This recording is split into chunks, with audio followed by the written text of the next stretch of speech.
Come on, Rod. Give all honor and glory to God for this blessed and a privileged opportunity to be here with you this evening. Yeah. The pastor and first lady, whose lives have blessed so many. And I think that we can agree as a collective body that their union and togetherness has been a blessing to so many.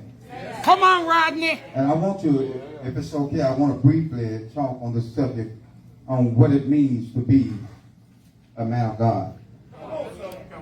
And before I go into this brief dissertation, allow me first to acknowledge that over the last few years of my life, I have struggled with the hearing loss.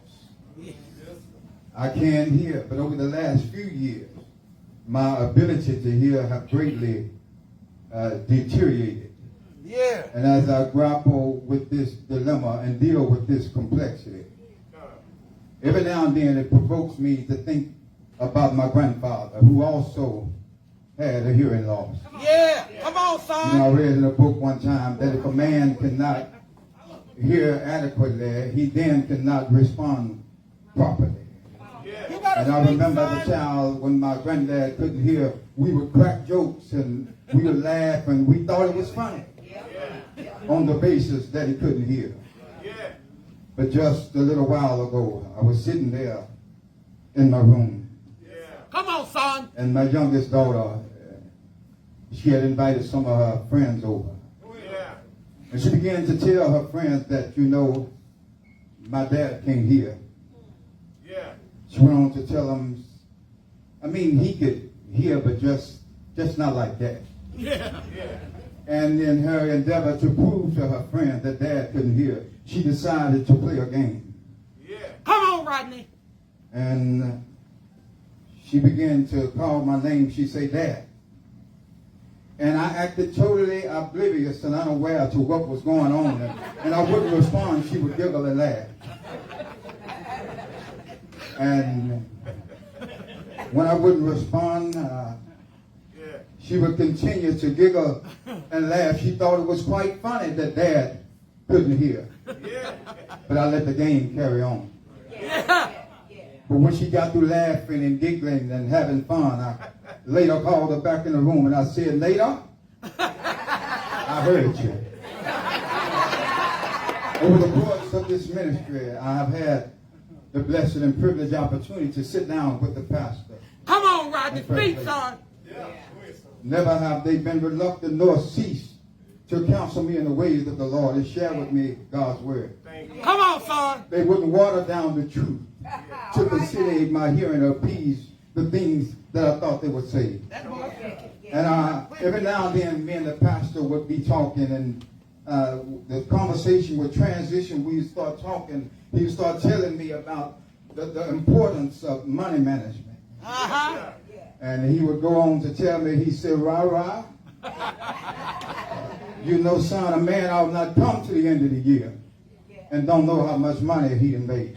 Yeah. Well, I didn't respond. I didn't really say anything. And because I didn't respond, you would misconstrue and think that what you said slipped through one ear and came out the other. But I'm glad to be here with you this evening because I just wanted to let you know that I heard you. What I want to speak to you about today is what does it mean to be a man of God? Yeah.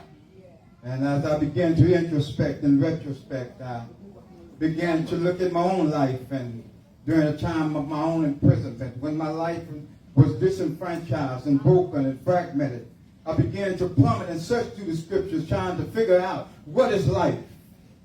What is it all about? Come on, talk some. As I began to grapple with this, what does it mean to be a man of God? I'm aware that question can be answered in a wide variety of ways. Some would conclude and say that a man of God is a man of integrity. Well, I do agree with that. Yeah. Come on, Rod. According to Matthew chapter 6, some would say that a man of God is one who seeks ye first the kingdom of heaven. Well, I do agree with that. There are some who would conclude and say, those born of a woman, there is none greater than John the Baptist. Come But on. he who is least in the kingdom is greater than he. I do agree with that. But I kept searching for an answer Come on, Rob. on what does it mean to be a man of God. I started reading and studying and praying in the book of Isaiah. In the 18th verse in the first chapter, God said, come, Come on, son. let us reason together, Yeah. said the Lord. During this discourse, this dialogue, this fellowship, this communion between God and Isaiah, the Bible said that Isaiah was caught up in a vision. Yeah. And for the time constraint for which I am allotted, I won't go into meticulous or intricate detail as it relates to the vision. But I know that this church knows about the vision because you sing about it all the time. Isaiah saw a seraphim or angelic being who had 6 wings, and with 2 wings he covered his face. Come on, son. And with 2 wings he covered his feet, and with 2 wings he flew away. But I kept reading. And what does it mean to be a man of God? Come on, son. Later the Bible said that Isaiah, Come he on, saw Rob. God. Yeah, he did. And as a direct derivative of seeing God, he sees himself. Yeah. Speak, And he Rodney. began to draw conclusions based on his observation. And he said, oh Lord, I'm a sinner. Yeah. And I began to wonder, I said, Lord, you initiated the conversation by telling this man to come. Yeah. Out of all the things that you could have showed him, why show him that he's a sinner? Yeah.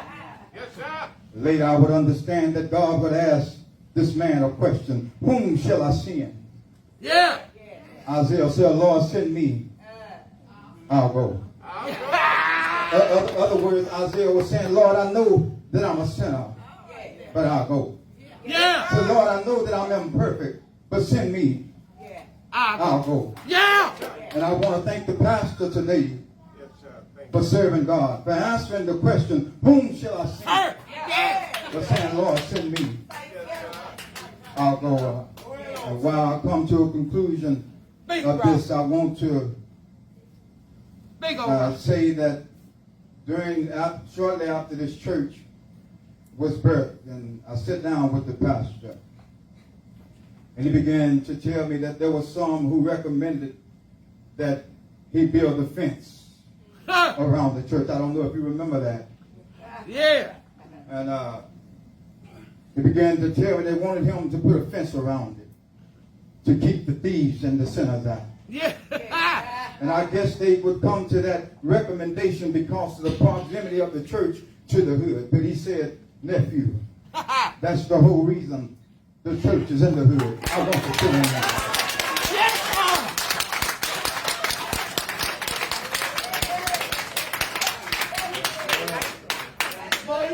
Amen. Amen. Amen. Amen. Lord have mercy.